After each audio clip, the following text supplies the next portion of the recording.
Welcome to Unseth Pottery. I'm Kim Unseth. We just did a kiln opening. We do live kiln openings on Facebook. If you ever want to see a live, you can go over to Unseth Pottery on Facebook and watch the live. I had filled this kiln last Friday, I think, and we're just finally emptying it now because we just spent a week with our grandkids, and yeah, you don't get anything done. They're 3 and 6, so yes, all you're doing is following them around and past the age of naps. So yep, our life revolved around them for the past week, but that's good. It was lots of downtime, lots of coffee on the deck, and it was actually really nice. But I got some of the new Spectrum glazes in, and they came in the mail on Friday. So after they went to bed, I quickly came down to the studio and glazed some test pieces. This is a pot that didn't turn out. It got a crack in the bottom. It was supposed to be a utensil holder, and I had seen somebody posted doing this on Facebook, and I don't recall who it was, but they just took and put all the glaze tests on one pot like this so that they could look and see how they interact and flow together. So that's what I wanted to do, but I'm not going to be able to tell you what they all are, so that's a problem. But this is, I know this is the new turquoise glaze.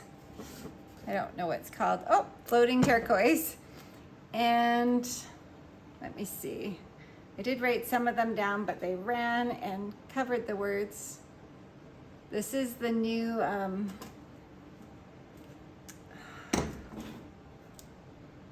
that. I don't know how to say it. That one. What is it? Boga. Don't have my glasses on. Bougainvillea. Why would they name them so hard to say? I'm not going to want to use them because I'm not going to want to have to say that when I... anyways, it's that one. Is that. And this is the sunrise. And this one is shallot, I think. And these three are fuzzy peach, tiger eye, and papaya. So that makes up this combination. So I went, what did I do? I went down and I went across for those three to see what they would look like going vertical and horizontal. This is the turquoise, the bougainvillea or whatever, and the shallot. This is a combination of tapenade, Spanish moss, and ginger, or is this, but it looks like my shallot ran into the ginger. So it's not there's a good example of what they look like. So it almost looks, yeah, that almost looks turquoise there. So for this test, these three that are going vertical are the actual colors, but up here I went across as well. So that's a combination of them over top. So yeah, anyways, interesting. And this I did all by itself. It is sunrise, I think. Yeah, I think that is sunrise. That might be my favorite. I love that color. And I also, yeah, I'm not going to know for sure, but I'm pretty sure that's sunrise all on its own. This is the floating turquoise. This one is the bougainvillea. Gosh, somebody tell me how to pronounce that. This is the combination of the, what is it? Sunrise, the B word, and shallot. No, it's not shallot. Oh gosh. Sunrise, ginger. I don't know what I did with this one. That's too bad because that's my favorite. I'm pretty sure it's the bougainville. Is it bougainvillea? Bougainvillea. I'm pretty sure that's bougainvillea, sunrise, and ginger. Fuzzy peach. It was fuzzy peach. Anyways, that I love that. This was the tapenade Spanish moss and ginger. And this was the floating turquoise shallot. It looks like the sunrise, but I thought I did the bougainvillea on there, but I'm not sure. And this is tapenade 3 coats, and I have to say I'm really underwhelmed by that. So we'll have to see. Like, it looks good in the combination of the 3 right here. But it's really, I don't know, I guess I'm really not just it just looks dirty or so. That one's not my favorite. So anyways, that was fun. I also did these are just glazes that I had in my studio, and I keep buying new glazes. Our studio is full. really full. I should show you someday how many glazes I have. I don't even know where I'm gonna put all these new glazes because we have lots of shelves and they're all full. So I thought I should start using in combination some of the different glazes that I already have. So I think this was raw sienna, and this is Jen's juicy fruit over top. And yeah, Todd has a carving of some cows on that. So I like that. Oops. I also did this test tile. This was a glaze that I made up. What was it called? Panama blue, maybe? I'm not sure. Anyways, I think I just used mason stains and a glaze recipe. And then I think under there I have my green, and then I think I did blue hydrangea. So yeah, I like that. That's a nice test tile. This side, I think the only difference is I did spearmint and then Jen's juicy fruit over just this part of the test. I wanted to see what Jen's juicy fruit looked like on its own, and then no, I want to see what spearmint looked like on its own, and that is spearmint and Jen's juicy fruit. This is spearmint with blue hydrangea, and then my studio blue. So that one is potential. I like that. What else did I do? I did a chip dip plate, veggie dip plate.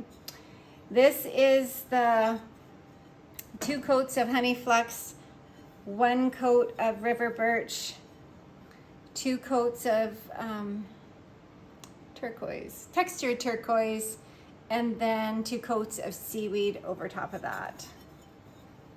So that turned out good. I always throw these separately and then just glaze the bottom of the bowl and put it on top of the plate so that when it fires, it just fuses together. So I also did a vase in that same combination and 4 tumblers. And I did a chip and dip set in the cookies and cream, which is just winterwood and light flux. But yeah, that turned out good. And I did a couple of lemon meringue mugs. This is White Opal by Mako, and then Curry by Mako as well. I also did a vase in that combination.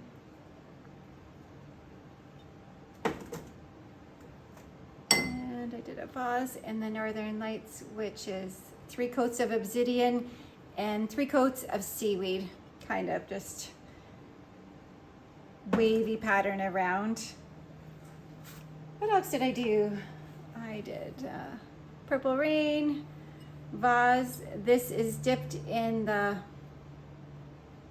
oh, I'm having a hard time with names. Mulberry by Amico, the Celadon, and 3 coats of Smoky Merlot and 2 coats of Indigo Float over top of that. And then I just poured the inside with the mulberry as well. What else do we have that's different?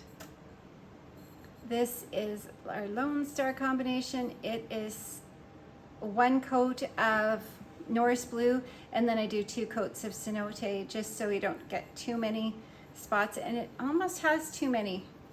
Are they all like that? This one's a little bit better. I like it when you just have some specks, so maybe next time I'll do just 2 coats of Norris Blue and then just 1 of the cenote like I do with the river birch. I did 4 noodle bowls, which ran quite a bit. This is winterwood poured on honey flex, light flex, 1 coat of each, and then spearmint, and then Jen's juicy fruit. And did a vase in the fog. This is 3 coats of honey flex, and then 2 coats of iron luster, just kind of in a wavy pattern. And lastly, Rock Creek. These were actually refired. There were a couple spots that were missing glaze, so I just added a little bit more glaze and refired them. It is, oh, what is it? Rock Creek? I think it is Rock Creek. I think that glaze is, oh, River Rock by Amico. And then I dip Bailey's Red 2 from the book. The recipe is in the book, Exploring Mid-Range Glazes. I dip that twice in the Bailey's Red 2, and then I put oatmeal. And you have to be careful to just put the oatmeal over the River Rock, because the oatmeal will pull the Bailey's Red 2, and then you have bare clay, which is why I had to refire them, because I had a few places where it pulled the Bailey's Red 2 and then it crawled. Yeah, I think that's it. Thanks for joining me. I am the next kiln load. I'm gonna glaze right away here today. Oh, I gotta show you what else I did. I actually had quite a few pieces out of this kiln load that have to be refired because they blistered. Yeah, so I'll just show them next time. This is Mako's Engobe, the red one. I can't remember what it's called, if it's brick red. So that is, I think I just did 2 coats. And it's good. I'm thinking I maybe should have done 3, where I knew that you were gonna be able to see the clay. But I wanna be able to, and I just did 1 on the inside. I wanna be able to put decals on the outside of this. I have a few different decals that'll look really good with the red. So that is the plan for that. And then I also did an oil decanter in the same. So those will they'll get decals this week perhaps. I also did the lilac sky mugs, and I always find it's lilac, lavender mist by Mako, I believe. I always find it always ends up being too thin. I don't like when it looks that browny color. So I'm going to just add more glaze and refire them. I had 4 of those. And then I also did 4 of these, but yeah, the sangria, I always get little tiny blisters in it, almost always. Like, look at it, all in there. So I don't know what I'm doing wrong, because this was all floating glaze by Spectrum as well. And did I say Mako about the new glazes? These are all the Spectrum glazes, the new glazes. And not one pinhole blistery thing, not one. So and I had some thick coats of glaze on here. So I don't know if it's just the sangria that I have problems with. Has anybody else noticed sangria giving them some blisters? Because it's the same firing. They literally were on the shelf together. So, or maybe, yeah, I would say it was the glazes that were underneath, because there is honey flex and light flex. But the pimples were even on the blisters were even, they're on the inside, they're on the outside where there was no other glaze. So it's frustrating. So I was worried about buying all these new Spectrum glazes, because I bought 10, I think. Yeah, I bought 10 new glazes. if they were going to blister and pinhole, because there's nothing more frustrating than that. And I do the slow cool program that Lisa Finkel recommends. I do it a little bit differently.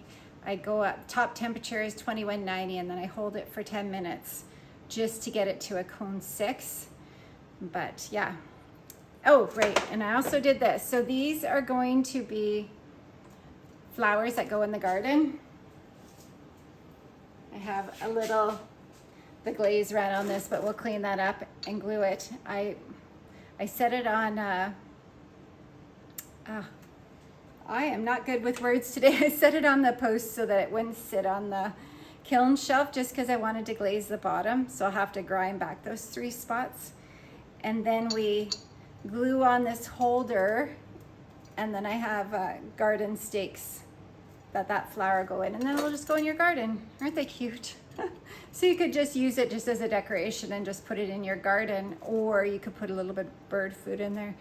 I just always think if you put bird food, then you're gonna have the seeds from the bird food coming up in your garden. But anyways, I think they're very pretty.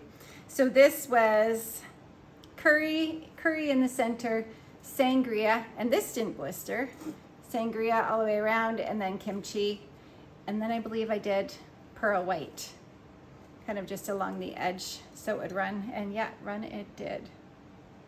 But yeah, it's pretty. I was happy with that. So I think that is everything. Thankfully, I've already glazed enough pieces to fill one part of the kiln because it's already 2 o'clock. So I don't want to be here too late glazing, but I would like to get the kiln filled with some of these new glazes. I have a couple mugs that have been sitting waiting with the handles that came unattached. So yay, I get to try some of these on an actual mug. I was hoping this would be a nice color for the fall, so we'll see. That one and this. But that is, maybe that's the papaya. Maybe, because I did get papaya, I think. Nope, maybe not. Oh yeah, I did. Yeah, that might be papaya, actually. Papaya, tiger eye, and fuzzy peach. Yeah, that's what this would be, fuzzy peach, tiger eye, and papaya. So that papaya is way different than I thought it would be, but I like it. I like that combination. All right. Well, that's everything. Thanks for joining me. I hope you have a great day. If you liked this video, like it and subscribe.